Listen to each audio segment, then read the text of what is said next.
Welcome to the podcast, where we introduce you to incredible humans who share their journeys with the mission to inspire you to harness your own inner tenacity to drive your life and career forward. And now, your host, Adam Posner. Hey, everybody, and welcome back to the podcast, where I bring you the best and brightest from the world of business, marketing, politics, and personal growth to help you harness your inner tenacity to drive your career forward. Ladies and gentlemen, welcome to the 99th episode of the podcast, and I am proud and humbled to introduce my guest, the 55th governor of the state of New York, David Patterson. Governor David Patterson is a member of the Democratic Party who served as the 55th governor of New York, and he's the first African-American to serve as governor of New York. Governor Patterson overcame severe disability and racial prejudice to become a state senator, lieutenant governor, and unexpectedly, governor of New York. Governor, I had the honor to receive an advance copy of this book, and it's filled with stories of conspiracies of improbability, stories of how he overcame his disability and adversity, and how at times both had held him back. And this is a self-help book encapsulated from the memories of one who continues to help himself through his service to others. I'm excited to dive in deep with the governor today. I am thrilled to welcome the 55th governor of my great state of New York, Governor David Patterson. Welcome to the show. Well, Adam, I don't think I've ever been interviewed by someone who was born in the same borough as myself. Really? So somehow, somewhere, I should have met you before. I can only assume that you can do lots and lots of interviews around this book. What I really want to focus today on is a couple of really core relevant topics: racism, COVID, and adversity. Today is June 19th, 2020, and it's a day to celebrate the end of slavery, but not the end of racism. I would like to start off with talking about the chapters in your book around racism and slavery and the late addition that you're adding to it around the George Floyd murder. I'm going to read an excerpt from the book. Sometimes when there is a racial strife, there becomes a counter-reaction to it, and in that moment, most of the members of the oppressive group become simpatico with what has happened. And then you go on to quote someone that you deeply respect and admire, Deepak Chopra: "In the end, we are all the same. In the end, we are all capable of doing what the evilest of us have done. We're also capable of doing what the most virtuous have done. Colors, preferences, and regions only separate us in a physical way, but in the end, we are all the same. Salute the people you admire because you are just like them, and learn to love your enemies because you act like them too." That really resonated with me, especially in these times.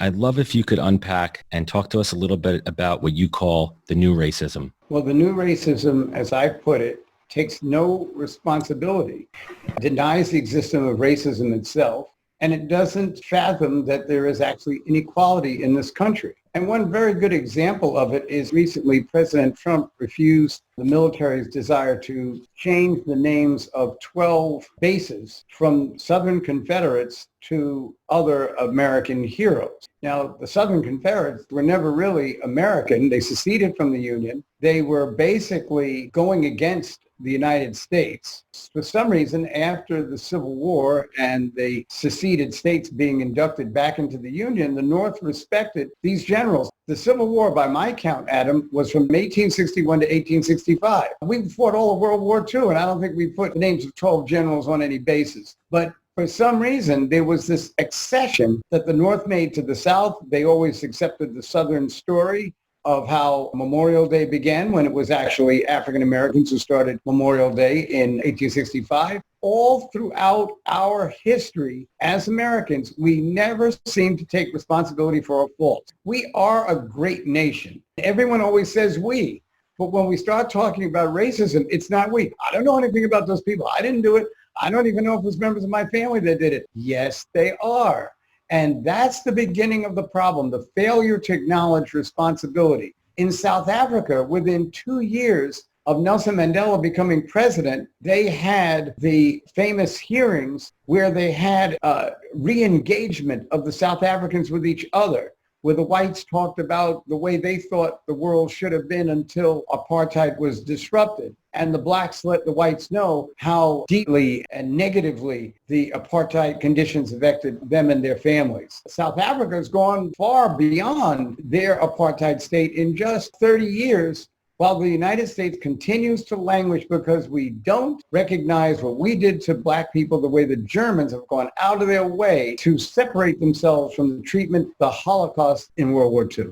I think that we need to listen. I think everybody needs to listen. But why do you think so many people are having difficulty separating the concept of Black Lives Matter versus All Lives Matter? Franz Fanon, the author, wrote a book, White Man Listen. His words would be very important now. But I think as a Black man, I can listen and understand why it's not happening. Let's take the relationship between Americans and the police department. In most neighborhoods and most communities, the police are not just the people with blue suits and badges who ride around in police cars and protect you. They're your neighbors. They're the people who you see at the bowling alley. They're the people who are Cub Scout leaders and Little League coaches. They're deacons at the church. They're always ready. If you have a problem, you need to discuss it, they'll stop in the street and discuss it with you. They inherit the great reputations that not only they have, but very many police officers are descendants of other police officers, and that's all fine. But what too many white Americans don't understand is that those same people who are covered with valor when they live in their own neighborhoods bought into a stereotypical description and analysis of the Black community in which even in the high crime areas, only 10 to 12% of the people were involved.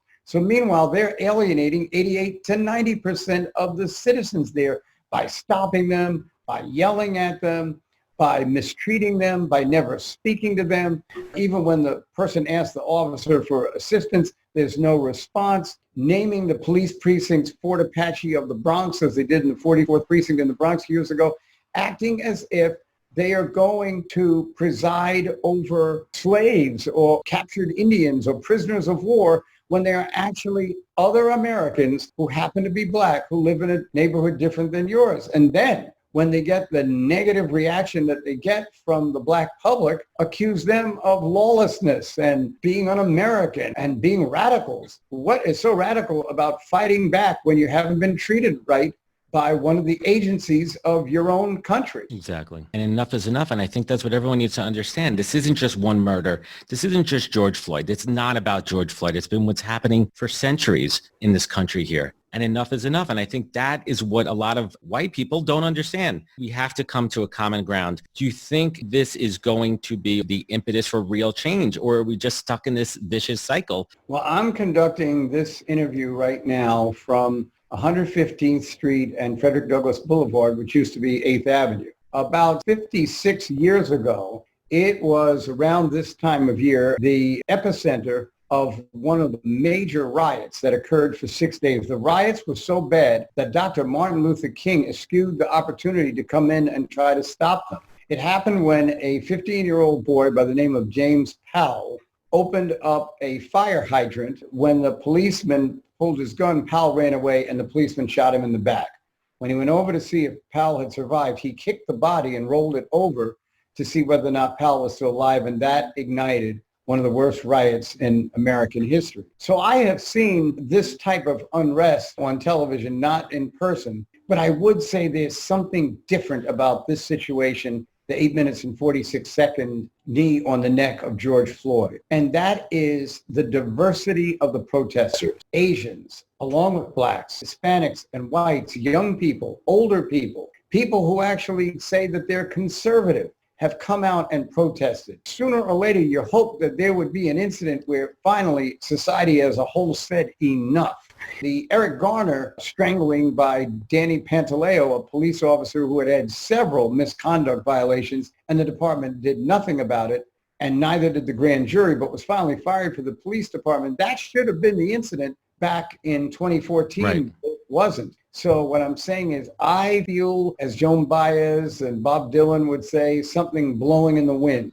And I think it's that our society realizes it's hurting itself in so many ways because it hasn't addressed this issue. And by the way, I don't see this issue as bad eggs or bad apples or whatever they call it in the police department. I feel it is an organized set of directives used by the police that absolutely has to be changed. I want to talk about the concept of defund the police. And I've literally had to have the conversation with people. We're not disbanding the police here. There's still going to be police, but it's changing the idea of how the police are funded, or, maybe for a nonviolent 911 call, sending a crisis counselor, like if it's a potential suicide threat or domestic violence or things like that. What are your thoughts on this defund the police movement? One of Dr. Martin Luther King's most famous quotes was, you can tell where a nation's heart is by where it invests its money. So if the problem is the police, and I think most of the protesters feel that it is, we need to invest money in the police department. We need to put people in decision-making capacity who are not following traditions that their great-grandfather followed when he was in the police. We need to put measures in the police department restricting the police force when one is apprehended and unable to defend themselves anymore. That's going to take actually more money. Shrill cries of let's defund the police is like, let's get back at the police. We're going to cut their budget. Now they're not even going to have uniforms. They're going to have to walk around in jumpsuits. That is for those who are always retaliating, but really have an ignorance or a misunderstanding of what would make our communities better. The majority of people on those picket lines, they want to walk down the street in peace, and they want to love their police officers because those are the people who protect them. That's how people in other communities feel about the police, and the police deserved it in other communities, but did not transform that same type of conduct into Harlem, Bedford-Stuyvesant, the South Bronx, and the Harlems all around the United States. Yeah, it's a fantastic perspective, and I deeply appreciate that. I was watching a recent piece on CNN where they were talking about the turnaround in Camden, New Jersey, and the approaches they took there. And I forgot what the exact statistic was, but it was a very, very small percentage of the police that actually lived in that community.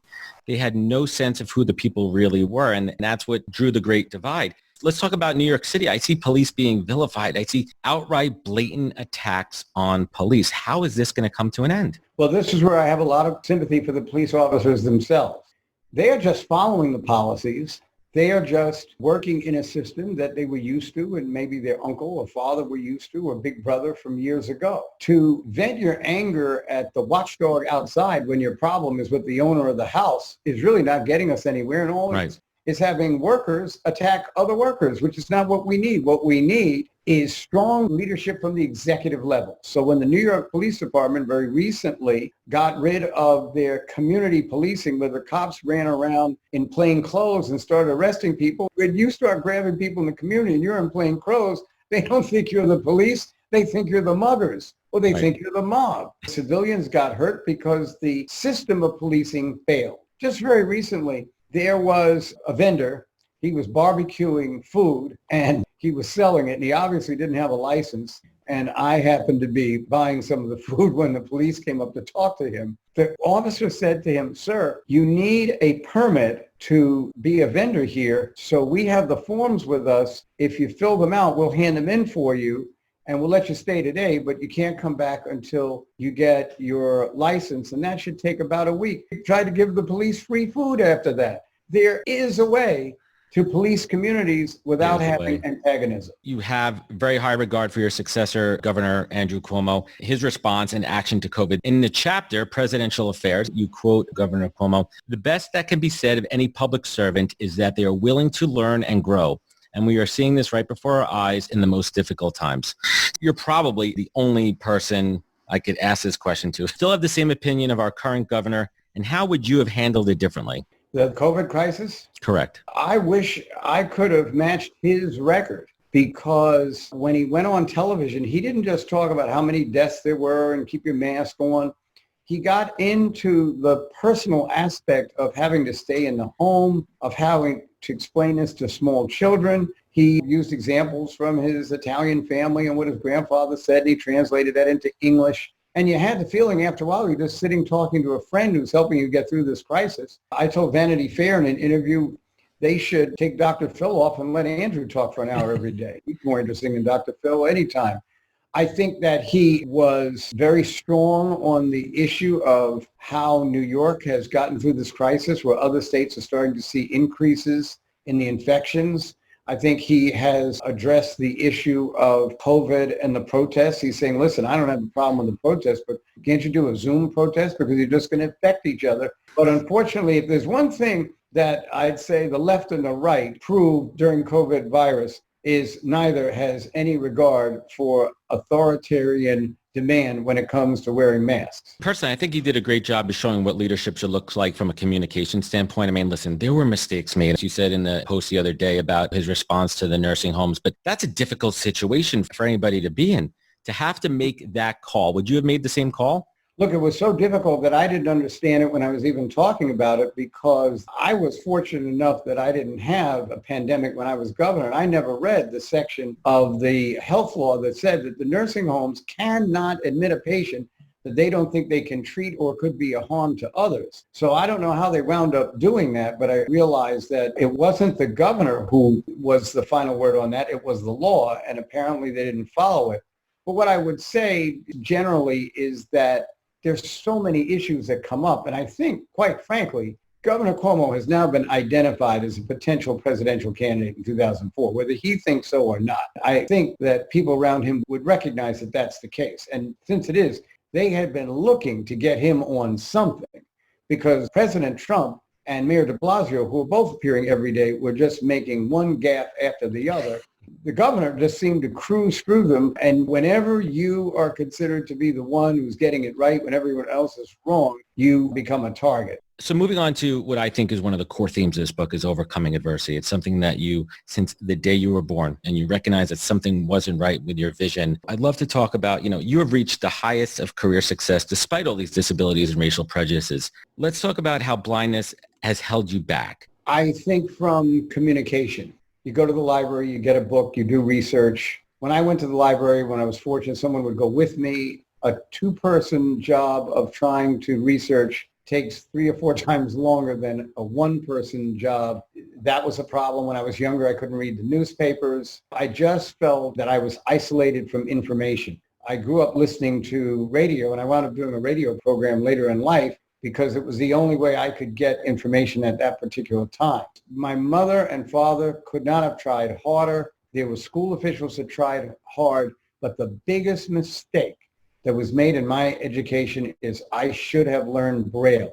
In the early 60s, the sociologists, who might as well have been sociopaths, decided that you didn't need Braille. One of the interesting issues of disability is the socialization of disabled people. So when somebody walks around with a white cane, to the regular society, they look helpless, they look blind, and all of the stereotypes that comes with it. So the idea is when a blind person would start reading Braille, you would notice that. But if a blind person was just listening to a cassette or a vinyl record, now they're basically normalized. Special education teachers would tell the teachers in my classroom, just be patient with him. He's just like everyone else. I'm not just like everyone else, so they wouldn't have had a special education teacher. When you are different, you tend to look at the world through a different prism. So for instance, when I was younger, I was a very outgoing person that went up and talked to people and that kind of thing. But as I got older, I would walk up and talk to people and realize that wasn't who I thought it was. What held me back the most was access to information and also access to travel. So for instance, one of the reasons I moved to New York City and will never move out of here is New York City has a subway. You don't have to drive. I don't have to drive. And I don't like buses because every time I get on the bus, I'll say, is this the 3 bus? And the bus driver will say, what does the sign say? And I'll say, if I could read the sign, I wouldn't be asking you. But it held you back from taking the bar exam. Do you regret that? Yeah, there was no way under the circumstances that existed at that time, and actually from 1982 to 1990, no blind or sight-impaired person passed the New York State bar exam. I think they've changed a lot of the rules. I guess I could go back and take it now, but I found other ways to make a living. I believe so. But even for shits and giggles, wouldn't you like to try to take it? Well, I recently passed the Series 7 securities exam, which I heard is the bar exam for finance. I think that's enough. I want to shift and talk about some stories, some themes in the book. I love the story. I think, was it 1994? Was it the Gay Games in Greenwich Village? You were playing with then Governor Mario Cuomo against the Swedish team. And I was fascinated to hear 2 things. One, how good you are at basketball. And even more impressively, Governor Cuomo at basketball. That's a fantastic story. Well, Governor Cuomo played basketball with his sons. He loved basketball. He was actually a semi-pro baseball player at one time, but he loved basketball. And when we played in the game, I told him if he grabbed a rebound and threw it down court, I knew I was the fastest person there. So I would either get to the ball or just go out of bounds. And he granted my wish, and he threw it so perfectly, I actually could have caught it. But I was so nervous that I would drop it. I let it bounce once, and I tried to lay it up, and somebody ran into me going full speed. I was only able to flip the ball as I'm falling down, and the ball bounced off the backboard and went in. And that shocked the whole group of people who were watching this game. A CBS reporter came up and told me that, but you're legally blind. How did you make that shot? And I looked in the camera and I said, Well, I guess I got over it. And I just knew. I just knew I was going to see that. But as I write in the book, when I went home to watch it on TV, that was the night that O.J. Simpson drove up the highway in the white Bronco. And if I were one of the police that night, I would have killed him. That was your one chance, Governor. That was your one chance for fame. I don't know what we're going to do about that. I'm going to mention a name, a place, a time, a core event throughout the book. And I'd love if you could just give me a couple of quick thoughts. Sure. Let's start off with Muhammad Ali. Well, Muhammad Ali shook my hand right before an apartheid rally in June of 1986. The problem was I didn't recognize him and just said, "Hi, nice to meet you," and walked away. Apparently, he had the most puzzled, chagrined look on his face until David Dinkins, who would eventually become the first black mayor of New York City, explained to him that I probably didn't recognize him. And Ali came over and had me march right next to him, and it was the thrill of my life. And I love that story because it says so much about him, how he kept marching even though he was getting exhausted, and he kept on persevering and he kept on pushing through. But I'm sure that moment had such an incredible impact from the point of perseverance. It was amazing. At first, he had his arm around me. I felt like I was the prom date. Because he's a lot bigger than you. He felt so bad that he made fun of me, and then he realized that I didn't recognize him. He started to lean on me, and after a while, he was completely leaning on me, and I think he weighed about 280 pounds at the time. Jeez. I probably weighed soaking wet 145 pounds, but I wouldn't get out of the parade either because even though I was beat red, there was no way I was going to let go. They were going to carry me out, and then I had this thought. So here I am, battling it out with Muhammad Ali. And the question is, who's going to go first? I mean, who has stories like this? When President Obama told you not to run for governor again? I think there were a lot of actors in that play, and President Obama was certainly involved in it. I never got that President Obama had the slightest good feeling toward me. When he first was running for president, he made all of the black congressional leaders get up and endorse him the day before our candidate, Hillary Clinton, was getting out of the race, which I thought was a cheap shot. Look, she's getting out of the race and then we're with you. I called him up and told him that I thought what it was. I said, not only that, Mr. President, but 43% of all the money that's raised in presidential campaigns comes from New York. And half of the people who are giving that money are women. And they feel that the Old Boys Network beat out racism, that the men were more willing to work with President Obama than with Secretary Clinton. And I said to him, who do you think is going to go and convince these women that we're all one party, one Democratic Party, and we've got to elect President Obama, and there'll be time when we'll elect a woman president? And he said, well, I guess that would be you. And I said, obviously, because I'm the governor of the state of New York. And he said, you know, I never thought about that. And I said, right now, I don't think you're thinking about a lot of things. And I think that was the kiss of death right there. I went to the White House. He signed a health care bill, and I was introduced to Michelle Obama, and she was very warm and very outgoing. And she says, Barack, have you met the governor? And he looked at me and he goes, yes. He went back to doing what he was doing. Jeez. President Obama kind of reminded me of the people you work with in the movie theater, and then one becomes the manager, then everybody else is in trouble. Because I wasn't the only African-American elected official who he seemed to want to impress others on the outside that he could be as hard on like people as he was on anybody else. But actually, I don't know any white Democrats who he particularly annoyed. Ronald Galella was a defendant in a case where he was found by the judges not to be fit for trial. He was found by psychiatrists not to be fit for trial. We were going in to sanction that and to send him to a mental hospital. But my boss, Alfred Annenberg, decides that since it's my birthday and I've never made a court appearance in my life, that I should be the one to take the case up to the judges. And then because he seemed to think that I was going to be a very good lawyer, see, I was practicing law under supervision, even though I didn't have a license. He filled the courtroom with, friends of his, and he says, and I'm going to bring some friends of yours, which meant the black people in the office. And they're all watching what would normally be a 2-minute formality. Procedural. And so I, nervous as I was, first time I was ever in court, I got up and I told the judge that Mr. Galella is not fit for trial, and the defense agreed, as I heard they would agree. And then they said, but Your Honor, Mr. Galella has written a letter and he would like you to read it. So they passed the letter up to the judge, who reads the letter and hands it back to the defense attorney. And then I realized that my boss, even though I was only there 6 weeks, he hammered this into our heads that whenever the defense and the judge see something, we must see it. So I stepped in the direction of the court clerk and I said, by the way, I'd like to take a look at that letter. He reacted as if I was from Mars. You want to look at the letter? I'm thinking that my blindness, everyone in the courthouse seems to know that now. And I said, as my boss had instructed me not to get pushed around, I said, I speak the English language. I assume you do too. So I asked you for the letter, and I'd like you to hand it to me, and hand it to me now. So he hands me the letter. He's real agitated. Now, I can't read the letter, and I know I can't read the letter, but I don't think the people in the courtroom know how much I can see. So I just hold the letter up, and I just keep moving it around. And I see the hand. The court clerk tries to take it away. I take the letter back. He says, you're holding up the cases. I said, no, you're holding up the cases because I have a right to read this letter. And when I'm done, we can do the other cases. So once again, he's real upset. And I keep kind of reading the letter, but I hear this murmur all over the courtroom, like something's gone terribly wrong. And this other lawyer who 25 years later, I would appoint to be a judge when I was governor, walks up to me and he says, David, please give them back the letter. Mr. Galella's insane. You're not reading a letter. He just wrote the letter G up and down the page. For the last 3 minutes, you've been reading a page full of G's. I take the letter and I pass it up, my hand's shaking. The court rips it away. Now, he victoriously scowls at me, and the judge looks down from his vantage point and says, the only thing I found more profound in this letter was the prosecutor's appreciation for it. And the whole courtroom fell out laughing. What does it feel, that embrace, when President Clinton hugs you? It feels like you're having an affair with President Clinton.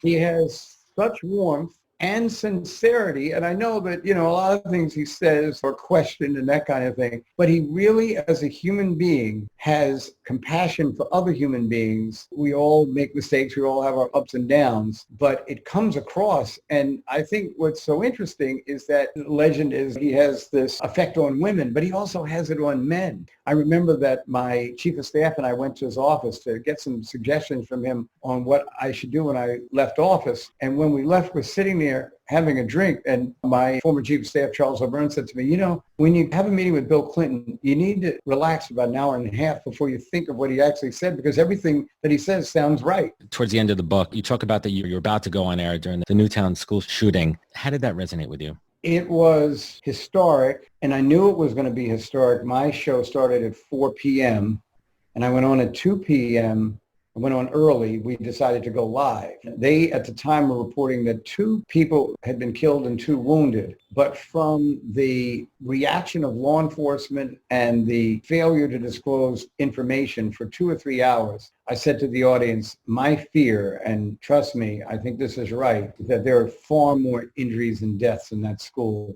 And this day is not going to end well. And sure enough, by 4 o'clock, when President Obama made the announcement, even he himself was in tears over what happened at that massacre. And it was a challenge to maintain equilibrium and to do that show. And I wound up doing it for 5 hours that day until someone relieved me. Yeah, and I hope to God that we never have to live through that again. I have an 8-year-old daughter and a 2-year-old son, and literally it's that deep down fear every day. And our house is back to back with the elementary school. And it's just something that deep down inside, I pray that will never happen. Complete 180 switch here on the next one. I love the Denzel Washington story. Would you mind sharing that? I was meeting a business partner, and I was being introduced to someone, and I put the meeting at a restaurant in Harlem, which didn't have too much activity, so I thought we'd get a chance to really sit down and talk. When I tried to get members of the group that I had dinner with to come with me, no one wanted to come. And I've always had this apprehension about walking into bars by myself. For some reason, it bothers me even to this day. And I walk in, I sit right at the edge of the bar, almost as if anything happens, I'm right out the door.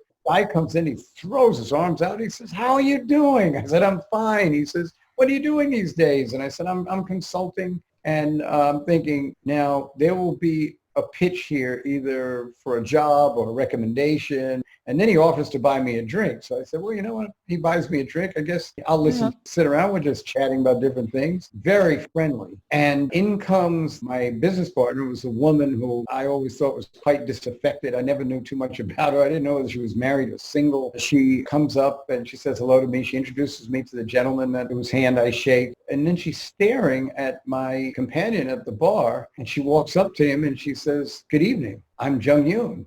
And he turns around and puts his hand out and he says, good evening. I'm Denzel Washington.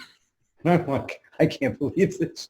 I start to say, I didn't even know it was you, but I thought, I don't have to say that. I can sit here and act like I knew that all along. So I sit there and act that way. And finally, someone else, a restaurateur in Harlem, who we know very well, came in and he was meeting Denzel, and they went in the back and they sat down to have drinks. And the woman says to me, so, Governor, this is your jet set life? You hang out every night with Denzel Washington? I said, no way. No way. Denzel and I get together every couple of months or so. And that's something I really love in the book. And it goes from deep, deep stuff like the Newton school shooting to these are your everyday happenings. Are you a Mets fan? Yes. I really enjoyed reading the piece on Trump because it just says so much about his history. What are your thoughts on the president? He understands the public. He is a promoter. And this idea that he's this great businessman who's working at politics is upside down. I think even his own supporters should think about this. He was a terrible businessman. He went bankrupt 4 times. He wrecked Atlantic City. Everything he touched, there was some sort of problem with it, problems with the unions,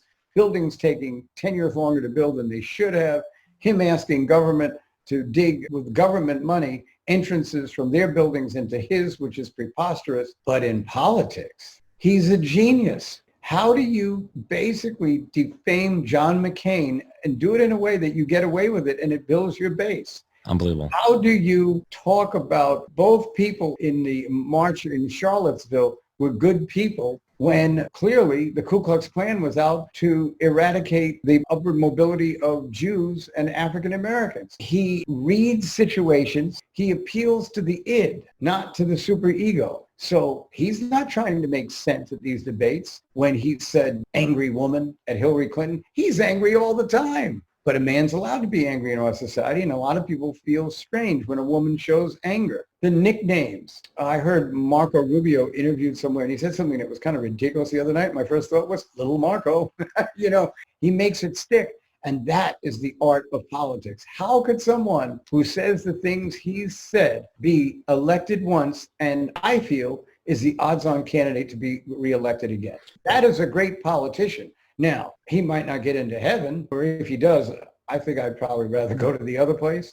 But the point is that he is a remarkable, successful politician, and he uses those rallies to speak to millions of people who aren't even there. You truly feel he's going to win again? Is that because of his political prowess or because Biden's not strong enough? Well, I think Biden, when he started losing the presidential primaries, he had 2 other times, tried to be more feisty and more provocative in his debates, and he just looked like an angry man who you see sitting at a bar somewhere. Biden's got to go back to just being a listener, making small points, demonstrating leadership, not going out on the limb, just in a sense, try to let the president beat himself, because that's the only way I see that he's going to lose. Yeah, I agree with you on that one. I love the Queen Elizabeth story with Chris Christie. Would you mind sharing that real quick? Queen Elizabeth came to lay a wreath at the World Trade Center, and Governor Christie and I are the heads of the Port Authority at the time, and that's Port Authority property. But the word was that Mayor Bloomberg, who was like the diva, was going to escort Queen Elizabeth in, whereupon the protocol office informed Mayor Bloomberg that the only person that escorts Queen Elizabeth is Prince Philip. So we then heard that Mayor Bloomberg was going to walk right past Governor Christie and I and be first in line to greet her when she comes to where the lakes are, where she was going to lay a wreath. And Governor Christie got so upset. I swore it was 98 degrees out. I could see the steam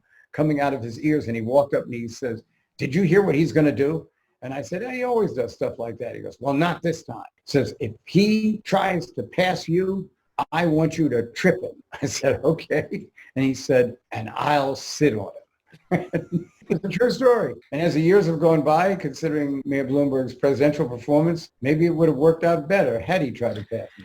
Fascinating when you talk about you are responsible for the quote, Miracle on the Hudson. You're not getting the residuals from that movie on that? No, but actually Tom Hanks credited me with making that remark, which was probably the first time since the day after the incident that anyone remembered who actually said that. It was revealing to get that response from a major actor like Tom Hanks. And the real story that resonated to me was you were right there. You were at the governor's office on the east side and you went directly over to the west side. And you were standing there when they were bringing the folks that came off the plane in the river on the boat onto shore. And I believe there was one gentleman that came up to you apologizing for hearing you speak at a recent conference. There was a gentleman whose name was John. He worked for Alcoa, and we had a press conference on the Monday of that week to announce some new construction that Alcoa was doing that the state was going to provide assistance. And he was either supposed to introduce me or he was supposed to be on the stage when I got there. I'm congratulating the survivors of the accident. And he was trying to get this cloth. He was wiping himself off with on his back. So I put my hand over and wiped his back off for me. He turned around and says, I owe you an apology because I wasn't at the press conference. I was stuck in some place and I had to fly up to New York. I didn't get there on time. And I looked at him and I said, you just survived a plane crash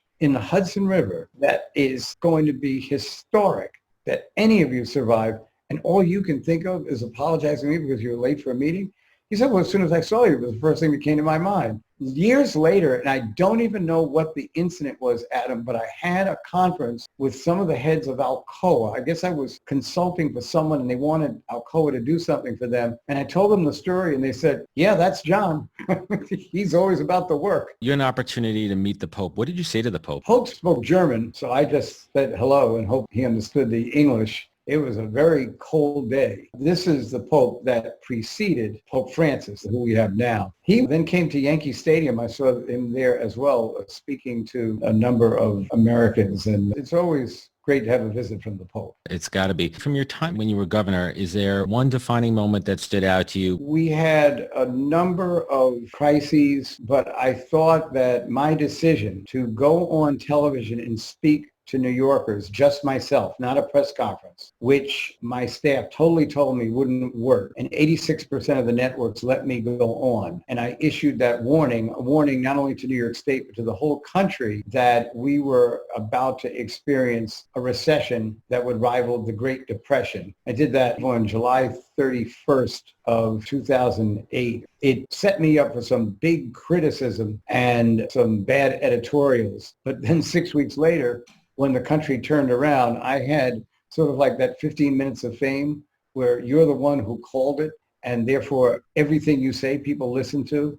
I remember being on CNN one day and I was talking, a red light bulb went off in my head. All they have to do is say, Governor, would you please define what a credit default swap is? And I'm dead. Years later, I had lunch with Nouriel Roubini, Dr. Doom, one of the great economists, and I told him that story. He said, David, no one on Wall Street knew what a credit default swap meant, so you could have said anything you wanted. And what's your favorite moment from the book? I think my exploits in the district attorney's office and learning how to practice law and learning how to interact with other people, and the incident when the court officer yelled at me and told me to sit down because he thought I was the defendant and I was actually the prosecutor.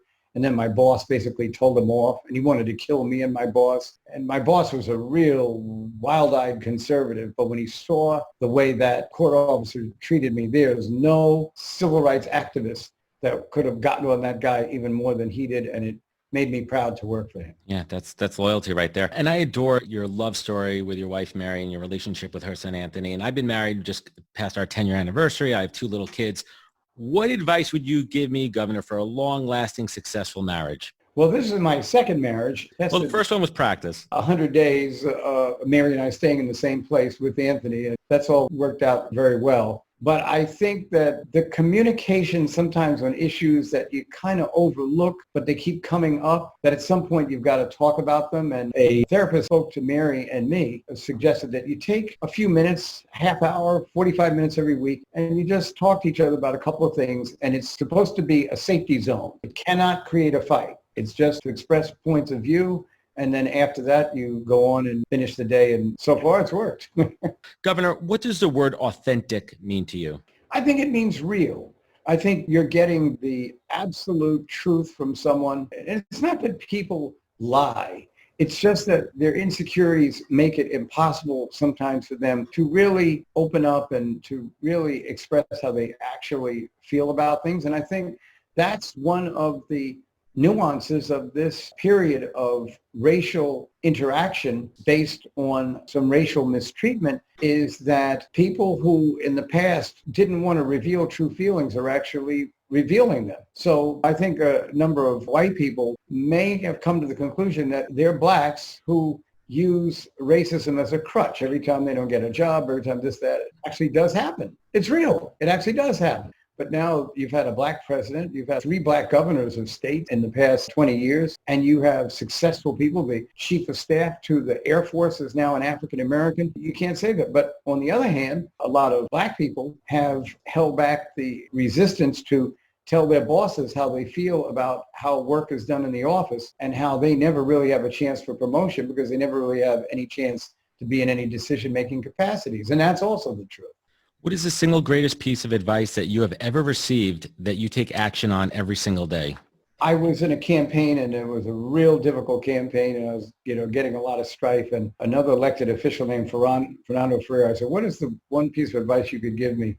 He said, don't take anything personally. That's tough to do. Can't always do that. It's a great platitude to try to follow. I go through the book too, and I'm like, why would anybody get into politics? I mean, the amount of drama that you tell, these stories, these drama, it sounds like high school drama in the state house, going back and forth, switching sides and the back talk and everything. I mean, day in and day out, doesn't that just make your head want to explode?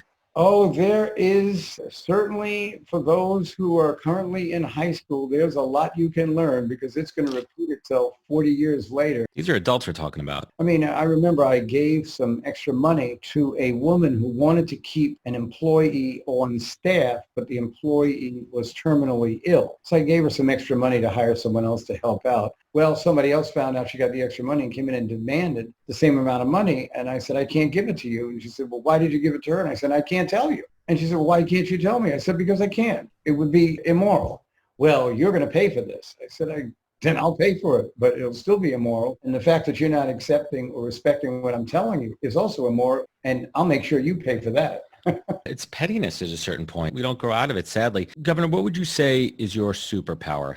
I think within 5 minutes of meeting people, I know exactly who they are. Now, I haven't always followed the notion. I know, but I still do things I probably shouldn't. I work with people I probably shouldn't work with.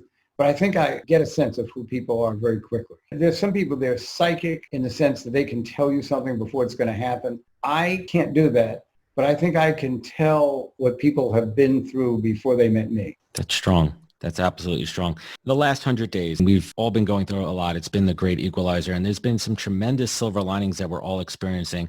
What is the number one silver lining that you've experienced? I think the silver lining is that there are these things you're always putting off because you never had time to do them. Well, in the last 100 days, there has certainly been time to do them. And if you didn't do them by now, books you were going to read, you might as well throw them out because this was the time to really go back and re-engage yourself. Activities you wanted to be involved in, movies you wanted to see. School professor of mine when I was 19 told me to watch the movie Citizen Kane. I was going to watch it every year until this year. 45 years later, I watched Citizen Kane. That's awesome. Towards the end of the book, you say, quote, I see my charge these days not much as in public service, but in contributing to the reconciliation of the divine consciousness. What is next? Is this really, as you say at the end of the book, the end, question mark? Well, I think that so many things are going in the wrong direction, and the behavior of people is becoming more and more obtuse, that somewhere there's a tipping point and there's going to have to be a strong spiritual togetherness that we're going to reach. Now, our biggest problem is we argue and fight over whose God is stronger and whose God is right and everyone else is wrong. And I read something once by Paulo Coelho, who was quoting a Coptic priest who in the 11th century said, people spend so much time trying to figure out the divinity rather than appreciating the great mystery that it is. I think if all of us could take a step back and do that, we would be headed in a much better direction than we are right now. Amen. And Governor, last but not least, those moments in your life when you were at your lowest, and one story that resonated to me was a story when you were in law school and there was someone breaking into your house and you had to jump out the window and you're scrambling across the bridge. I think you were in Rockville Center and trying to get to the hospital across the street, and other low points in your life where you really had to dig down deep, when you were facing adversity and you had to pull yourself up and really harness your inner tenacity. And on the other side of that, when you want to show extreme gratitude and just thankful for everything that you have in your life and everything that you've accomplished and hold close to your heart. Governor David Patterson, what is your North Star? My North Star is the understanding that the reason I'm either going through this great tumult or the reason that I'm going through this great triumph is not all my doing. And so I shouldn't get too excited at the high points or too upset at the low points, because there's some plan, and I'm just happy to be here as long as I have been to try to figure out what it is. Thank you, Governor. I want to leave off on a couple of quotes that really resonated with me. And the first one is something that defines something that's close to my core and my DNA, is that word tenacity. And to quote the governor, "I have had this desire my whole life to prove people wrong, to show them I could do things they didn't think I could do." And towards the end of the chapter on your book on your governorship, you say, quote, "If I could go back and do things differently, I certainly would have done so. If I could go back and try harder to do the right thing, I could not have done so." And I think that speaks volumes about your character and who you truly are. And lastly, a quote from a final story in the book that speaks to the current situation of America, quote, "Dawn occurs when you look into the faces of all the people around you and see them as your brothers and sisters. Until that time, we are all in the dark." And I truly hope that we could see the light together soon. I want to thank Dr. Simon Mills for coordinating and blessing me with this incredible opportunity, Daniel Modell for connecting the dots, and lastly, Governor David Patterson, I'd like to thank you for taking the time this afternoon and your service to the great people of the state of New York. Thank you for joining me, Governor Patterson. Thank you, and I'd like to thank Dr. Mills as well. Governor, where could folks find you? Where could they connect with you? Tell us when this book is coming out. So my email is DAP, my initials, David Alexander Patterson, dapstrategies.llc@gmail.com. And the book will be out in early August, I believe. Otherwise, I can be reached at 646-276-2089, 646-276-2089. Why don't you give your home phone number out, Mr. President? Everyone listening, truly, I hope that this episode really resonated with you. Please pick up his book when it comes out. Will there be an audio version? I sure hope so, or there'll be real hell to pay from the disability community. Governor, thank you again. And to everyone listening, thank you for joining us on the podcast. Please, if you like this show, comment, subscribe, link, share it to everyone. To find out more, please visit www.thepodcast.com. Please remember to wash your hands, stay 6 feet apart, take care of each other, and catch us next week for another great episode of the podcast. Wisdom is forever, but for us, it's time to go. Thank you for joining us. Luckily, we'll be back with our next episode soon, jam-packed with more incredible humans. Thank you for listening, subscribing, and sharing. To join the conversation, search the podcast on LinkedIn. And to catch up on past episodes and more info, please visit www.thepodcast.com.